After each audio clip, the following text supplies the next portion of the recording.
Well, good Friday afternoon, everyone, or whatever day and time it is when you watch the recording. Welcome to our latest and greatest version of Automation Hour today on Friday, the 13th of May. This may be bad luck day, but this is going to be an awesome session, that's for sure. So, Scott, you want to hop through the next slide and we'll go through logistics?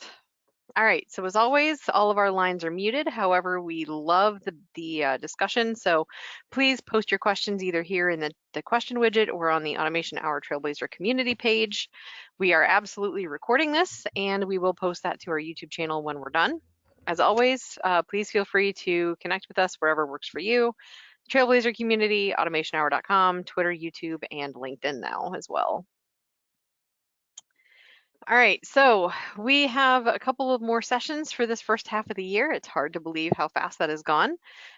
So we invite you to go to the website to register for these upcoming sessions, and we are busily working to set the schedule for the second half of the year. The call for presentations is open, and we will throw that in the chat here, and we invite all of you to please submit your sessions if you'd like to come and present on Automation Hour with us.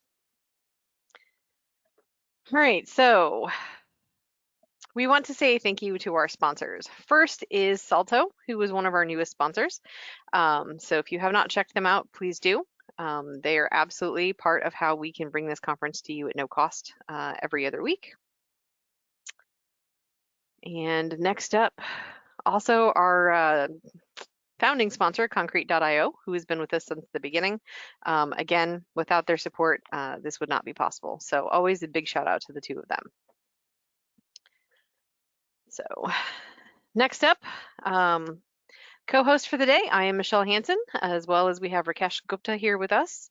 And now it is time for us to turn it over to our wonderful and amazing MVP presenter of the day, Scott Lugar. So Scott, take it away.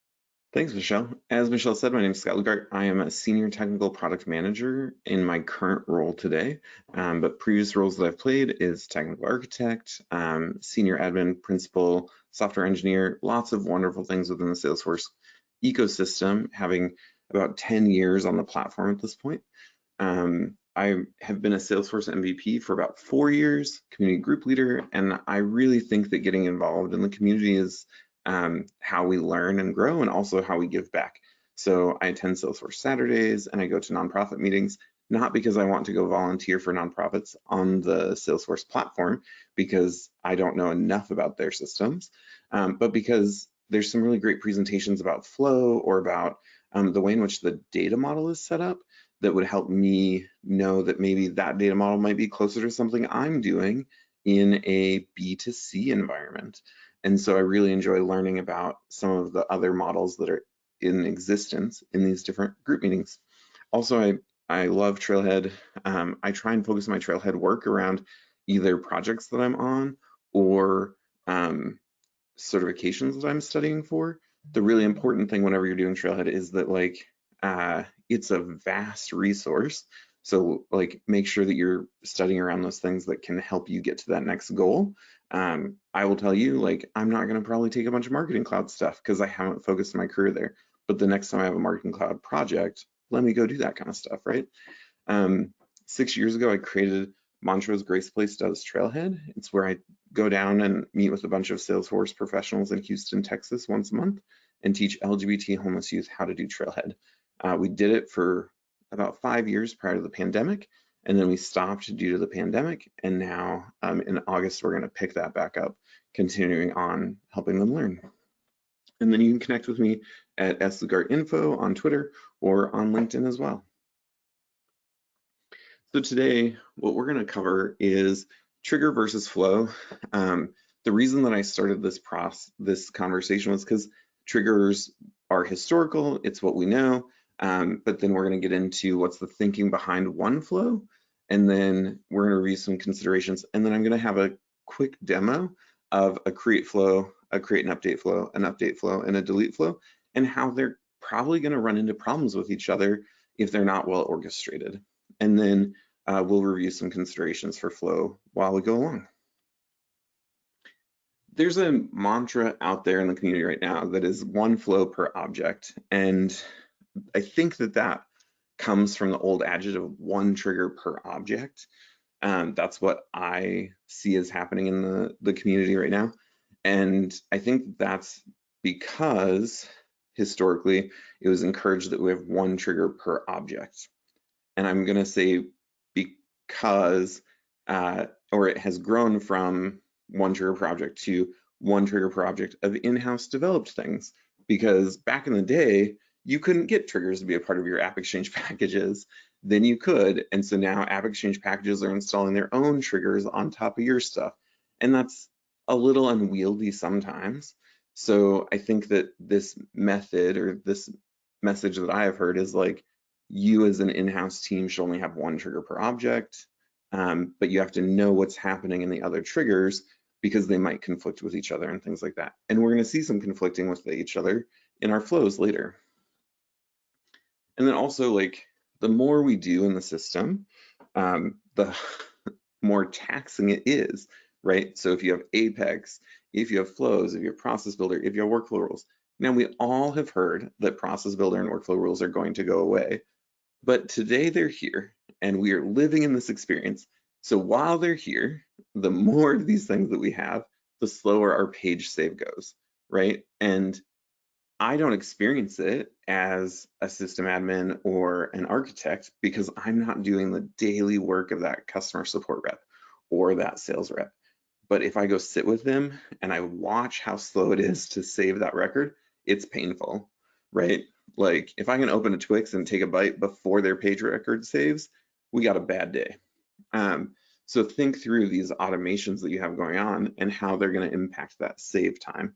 And the goal is if you have only one automation happening or minimum automations happening, that save can go faster depending on how complex the things are inside of your flow or Apex. So that's why I say 5 flows would add time to saving the record, right? And that's what people are trying to get away from is that added time. What I'm going to encourage is to think of it within like flow context. And when I'm saying flow context, I'm saying create, update, created or updated, and deleted.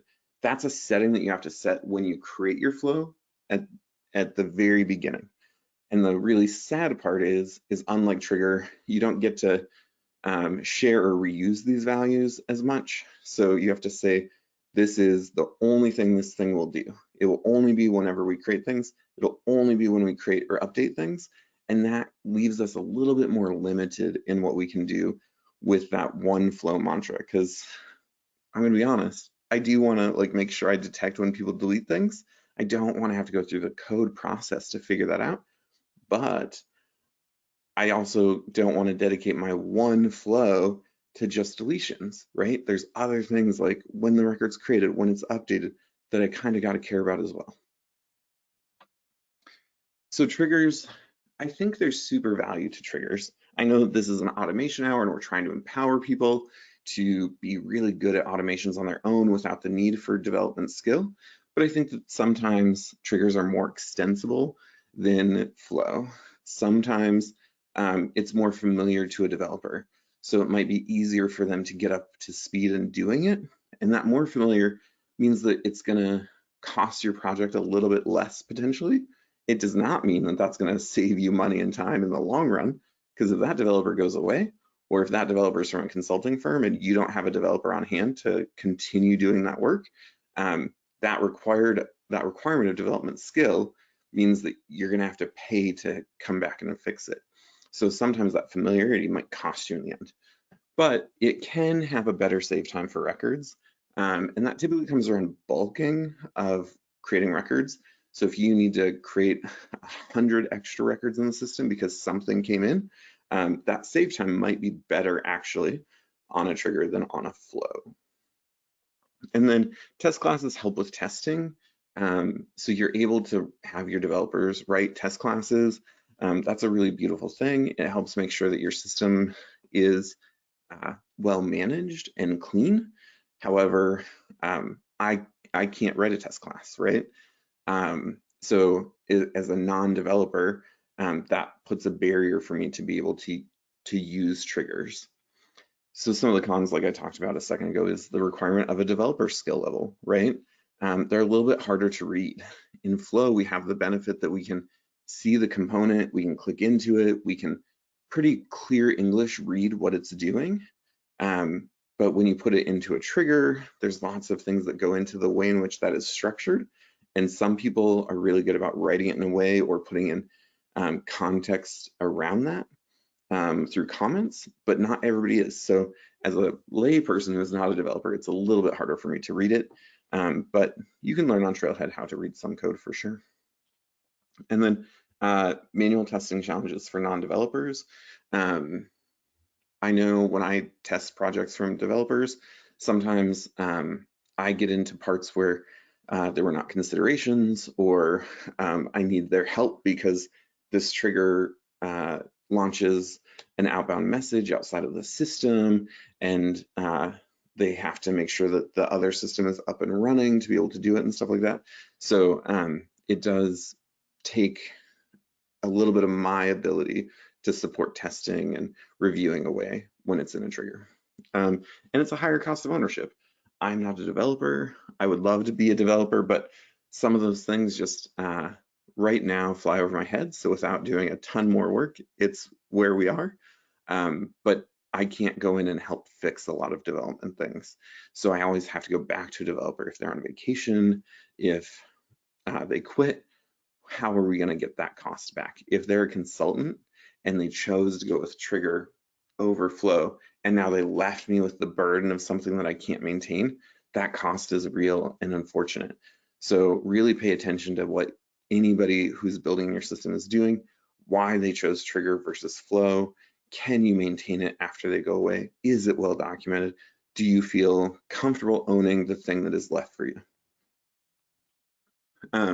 So the value of Apex, as we can see here, is that you can have a trigger that does before or after, or it can be both, right? Whereas in a flow, we have to say this flow is going to happen before the save or after the save. And then also you get context variables where it's like, is before insert, after delete. And then this specific section calls out this part we're going to do is before. This part we're going to do is after. And so with things coming out in the future of Salesforce, you might get a little bit more close to some of these things in Salesforce Flow. But right now, this is a benefit to Apex over your traditional flows. And if you get this deck at the end, there's a link to the trailhead where this is referenced. So feel free to go to that trailhead and use it. But to me, value of flow is that it's more easily learned. Salesforce has tons of trailhead on it. I worked with a team member of mine at a previous company, and in a year, he started building out better flows than I imagined. And so I had to take pointers from him in a year, and that's an incredible thing on the platform where I don't think code learning goes as fast from my experience. There's also built-in debugging. So I can just go right in and click through the elements and test it and get a little bit more of my results rather than having to save it, go into the developer console, see what it might do that way, or go into the UI itself and test it. And then we get the control to activate and deactivate in production. And I know that this is like a big concern for people. I like the power to be able to activate and deactivate a flow in production, which you cannot do with a trigger without a change set. And the ability to activate and deactivate a flow in production is really great because when I worked at Whole Foods, we had a customer of ours who was using Lotus Notes. They went out of the office, and the way they set up their out of office was every time we get a new email, send an email saying that I'm out of the office. But it didn't keep the previous email on it. It just created a brand new email. So they sent us a case before going on vacation. Their out of office hit, and they kept creating new cases. Every time we tell them we got your case number, it would create a new out of office for them. We would get a new case, they would get a new thing. So I had to go in and deactivate that flow, figure out all the other cases that missed our case email and fix those, but had to turn it off because otherwise we would have spent a week and a half while he was on vacation spamming our inbox every 3 seconds with new cases. It also has built-in error logging. So if you turn it on and you go into the settings and you set up that you want to get the error emails, they come right to your inbox. Because like you can get that from Apex too as well, but you get it from Flow really nicely. And over the years, they've improved the error logging so you can actually read it a little bit better, know what's going on within it. And I think that that's a huge value because I can read those errors much better than I can read the Apex errors. I think a con to Flow is that people can build or adjust it in production, and depending on your company's um, change management policies, that's not a great thing.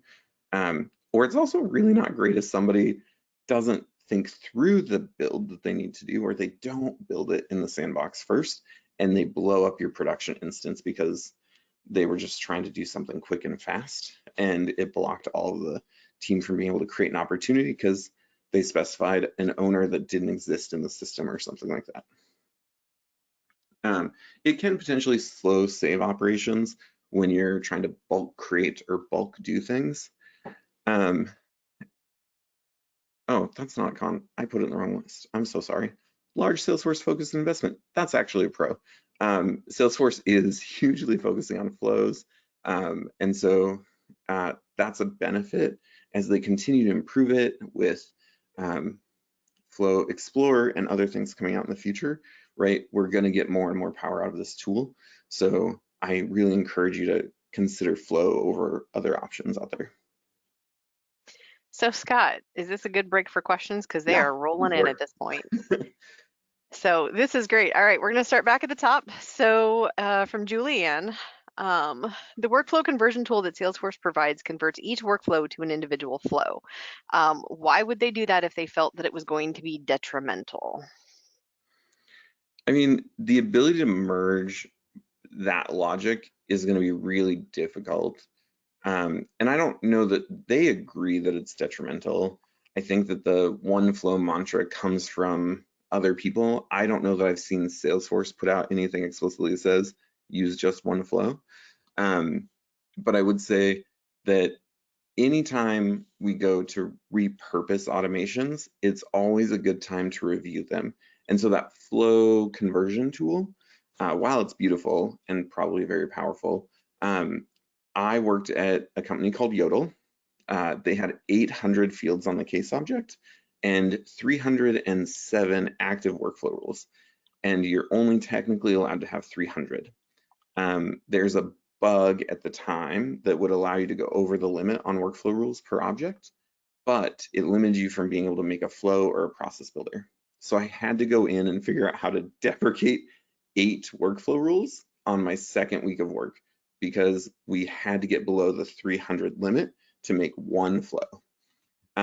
So I would encourage you to go through and look at those and be like, you know, that record type, we haven't used it in 6 years. Do we really need the field updates that are coming from that record type? Or we don't use that queue ownership anymore. Can we get rid of this workflow rule that's setting that thing? If you can do those things, maybe you can also look and see, oh, well, a couple of these workflow rules are grouped about the same record type. Maybe once I use the converter, I have the flow. Let me just go and add in the additional updates that I saw in these other workflow rules, and then I can just get rid of the rest of those workflow rules that were about similar things. Does that help? Awesome. Well, we'll wait for an update from her. And there was a follow-up question on that. Isn't the point of the Flow Trigger Explorer to basically, look at all of the flows that are in an object? So, and I think you're right, Scott. Salesforce has actually come out and kind of said they're encouraging multiple flows per object and control it by your entry criteria, and then control the firing order using that Flow Trigger Explorer. So, in case that helps, Marina would like to know, does entry criteria impact flow performance? For instance, would 5 flows on one object but 1 flow per record type still slow things down? I would say yes, because you're running a query each time and it still has to evaluate from that query if it should start or not, right? So if we say that we have 5 things that may happen, all 5 of those have to start and say, is it my turn yet? Does all of this criteria match? And that's yet another query on the database. So I think down the road with other tools, it might help improve it a little bit because you can say what order or something like that. But right now, if you use a lot of logic in that entry criteria stuff, it's going to be harder because it's going to make that query more exclusive, which is great because it's going to only find the records you want it to find. However, uh, it's gonna take more time to check all the things that you put in your list. Does that make sense?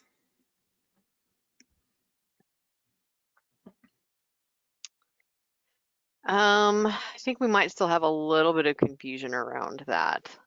Okay. Um, and I think it's a question of, are you using the start criteria or are you doing decisions within it? Because if you can prevent it from running at all, Yep. that's always going to be, more performant than start the flow, go to the first decision and decide, do I actually need to do anything beyond that point? Yeah. Every flow though has a query in it to start, right? Because we have to decide if we're putting things in our basket or not. So if we have 5 flows and one's for each row in the grocery store, right? We still have to walk past the first 4 rows in the grocery store to know that we're going down the 5th, right? So we have to exclude those by that entry criteria of saying, no, I'm good. I don't need the peanut butter today, but I definitely need the pizza. So if I know that I can skip the peanut butter aisle because the entry criteria was exclusive enough, it still ran a query on the database. So it's still slowing your page performance down a little bit. But if you put 40 criteria items into that first element, that's where like it's going to be kind of hard. But if you only put like 1 or 2, that then changes the amount of things that Salesforce is looking through as it's doing its job. But definitely use way more criteria down the road in the other elements like your decisions. But to start it, anytime you have a limiting factor rather than just go, like I only want to look at this record type and I only want to look at it when it's in this queue, those are technically 2 elements to a query, whereas just go knows that we're going to go through aisle 1 and then also into aisle 2. Excellent. Okay, so Dylan would like to know, this might be shown later in the presentation, but curious about naming conventions that should be used for flows. Any thoughts there?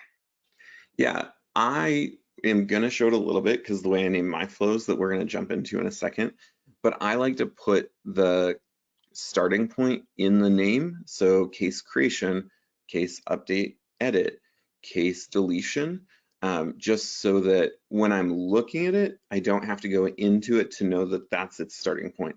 Because in my past, when I was doing a lot of casework, I didn't want to have 4 or 5 different places to update the case. I didn't have very complex case rules. So one flow for case update was really easy to manage. So when I could quickly find it from the list, jump into it and edit it, that was my preferred method. Yeah, I actually have one I'm happy to share, but I will build one that has the object, how it's triggered, um, the save context, and what it's on. So, case and then RT for record triggered, AS for after save, CO for create only, that kind of thing. And then that's for me that my brain works that way where I can see looking at it, it's on the case object, here's when it's going to fire, and then what am I actually doing with it is the last part. So I I like think that a there's a lot lot of because you can, naming conventions that are out there. yeah, but that naming convention is something you can easily put in your documentation, right? If you're using Jira or if you're using Quip, you can put that out there so the next developer or admin can step in and know what you're doing. The thing that I really want people to think through is like, I'm giving this gift to somebody else potentially, and how good or bad is this gift for them, right? If my naming convention is only understood by me and I walk away, I'm hit by a bus or something else happens, it doesn't really work. So whatever naming convention you follow, which I really like yours, Michelle, put it into a documentation somewhere that somebody can easily pick up and be like, oh, that's what those things mean. And now I know what I'm doing with this beautiful system that Michelle well architected.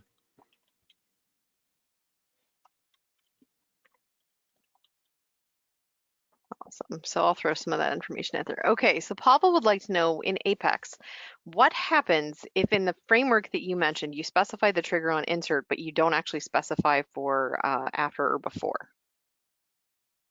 Can you even do that? I don't think you can not specify that, because in that trailhead module that I link to, it says that if you don't specify that, it won't run, or it'll roll back the changes, something to that effect. Now, I'm not the most skilled developer, but I did take this trailhead before writing this content, and I'm pretty sure in that link that I put out there, that it should not save correctly.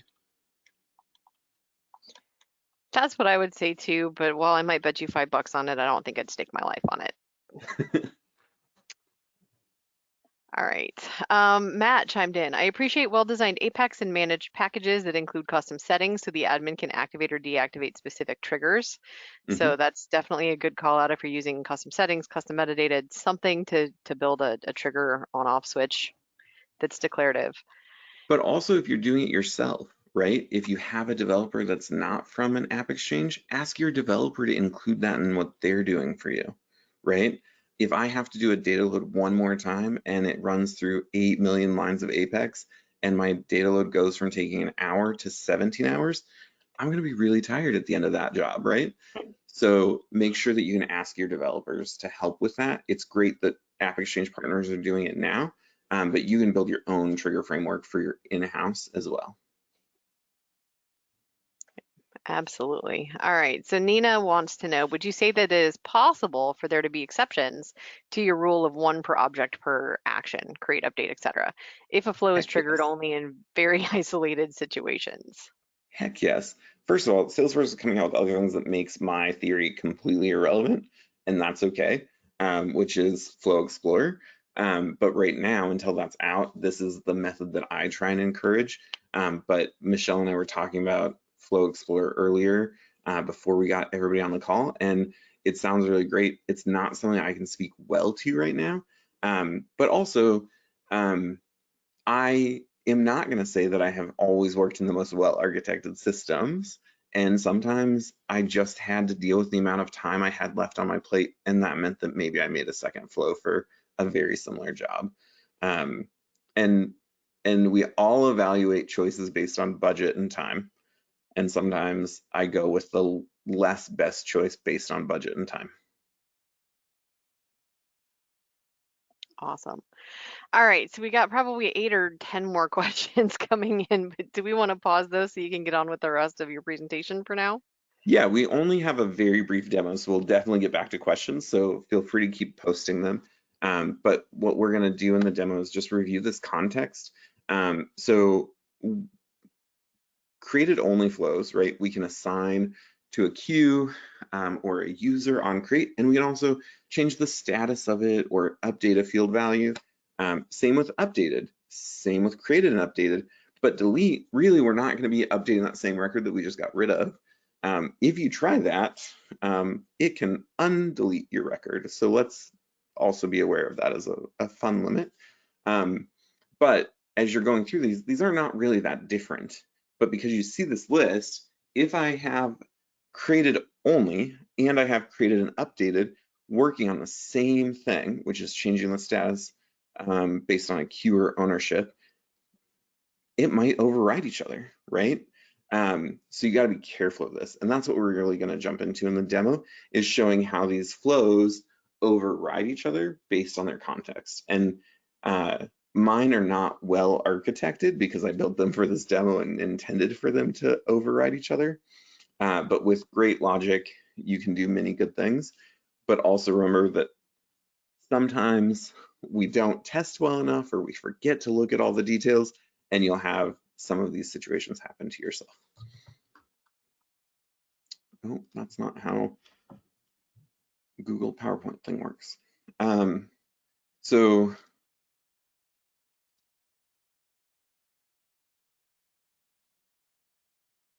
I had this all pulled up. So here I have 4 flows, one for case creation, one for case deleted, one for case updated, and one for case create and update. They essentially do all the same things, but For those of you that are not familiar with Flow, I'm going to start by just opening a new flow and reminding us how those elements get started. Mostly this entirely this presentation is focused around a record triggered flow.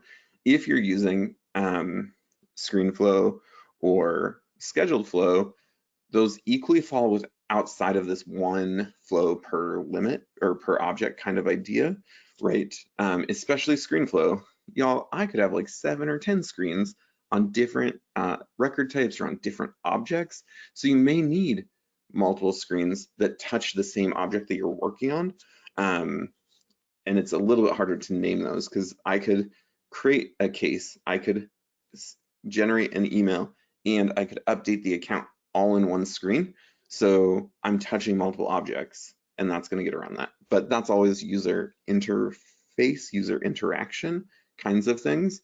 So you hopefully would know more about what's happening inside of that because your user can take you screenshots and walk you through what's happening. But if we select record triggered flow, we have the ability here to select if we're going to have this on record create, or update, or deleted. Now, again, some of you are probably well versed in this, but those of you that are just new to Flow, these are those contexts that we were talking about. And this element, as we pick it, really defines what's happening here.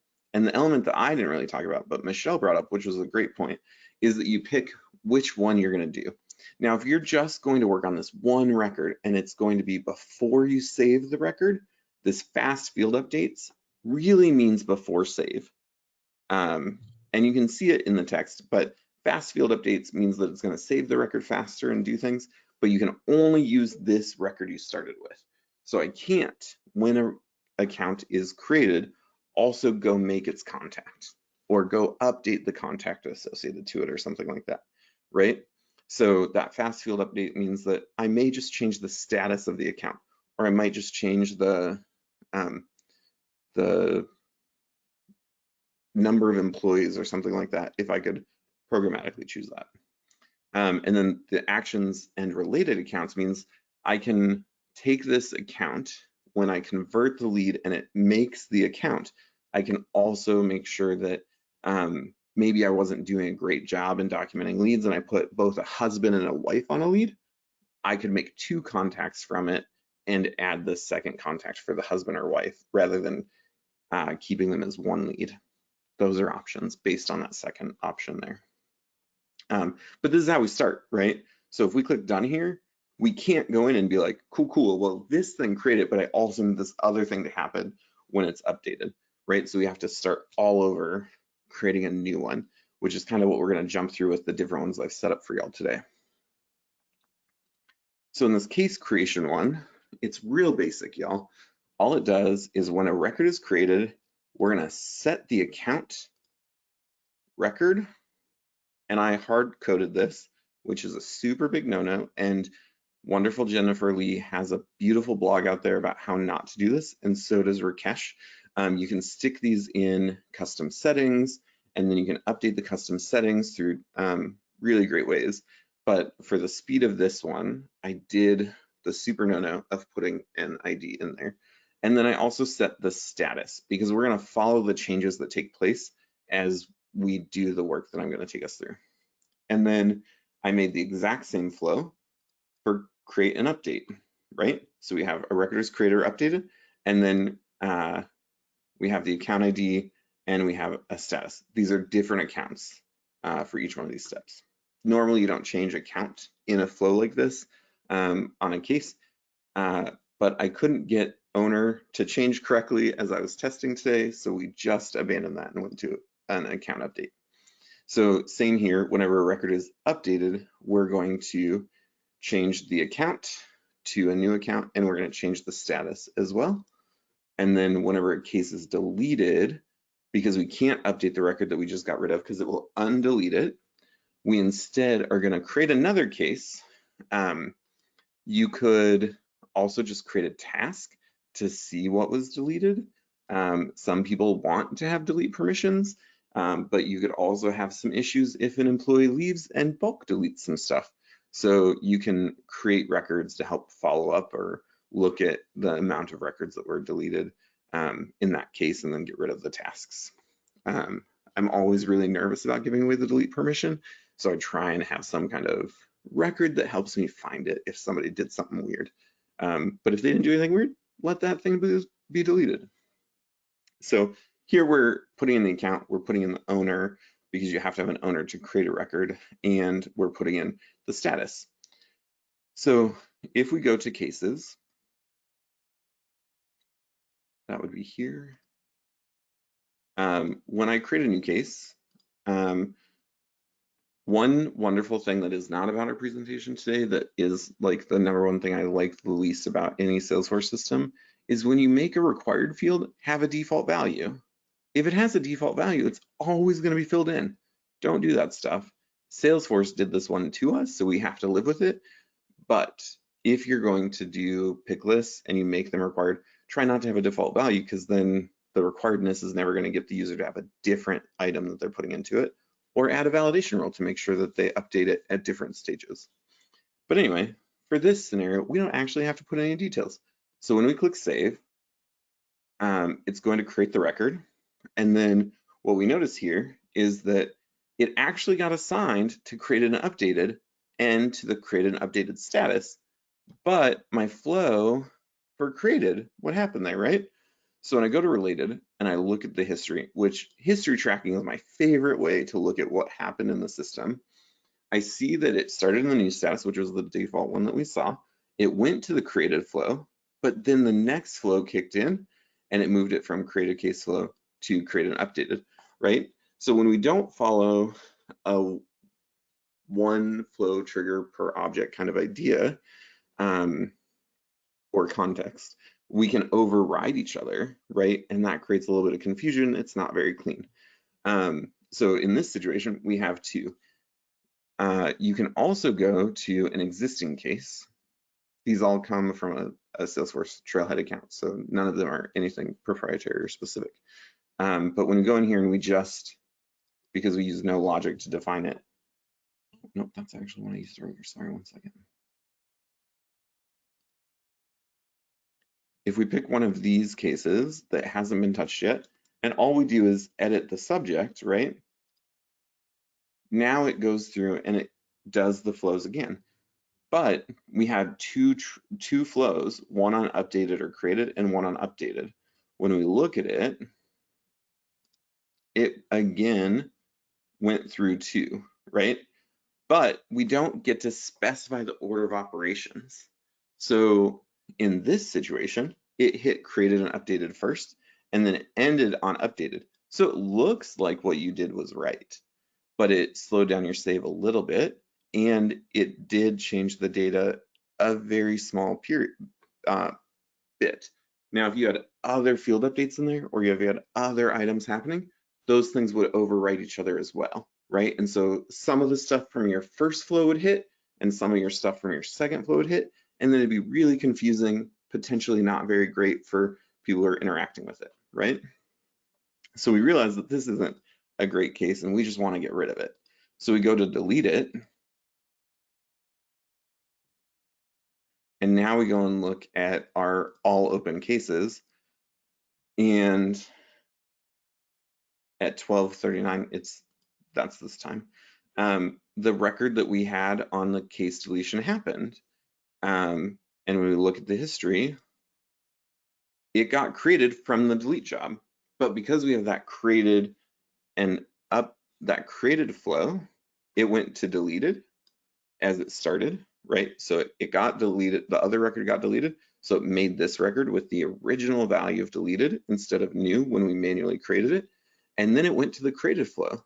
And then the created flow didn't kick off, but finished. And then the created and updated flow hit. So when we don't synchronize these, or when we can't specify in what order they go in, or if we don't use really good logic, then we're overriding each other, right? So making sure that you're paying attention to that, looking in these kinds of history things to see that your order went well is really important to the way in which you architect your flow systems. And I think that that was the end of my demo for sure.